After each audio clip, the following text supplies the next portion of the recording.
आप रज़ी अल्लाह ताला अन्हु कितने सहाबा के मुरीद हैं, कितने सहाबा से आपने जो है सबक हासिल किया है, इल्म हदीस हासिल की है, बड़े बड़े जय्यद सहाबा इकराम से, जिसमें 8 सहाबा इकराम की जो मुलाकात जो है वो ज़्यादा साबित है।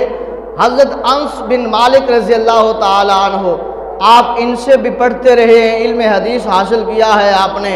हज़रत जाबिर बिन अब्दुल्ला रज़ी अल्लाह ताला अन्हु से आपने इल्म हदीस सीखा।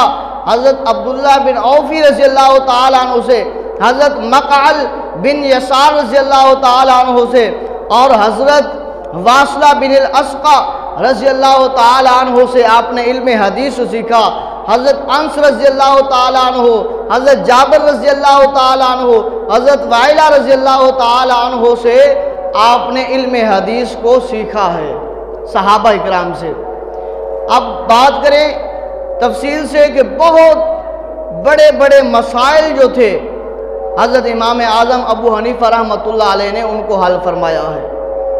आपकी इबादत, आपकी जो है ज़ुहद व तक़वा की अहमियत इतनी है कि बेबहा, कि सोचें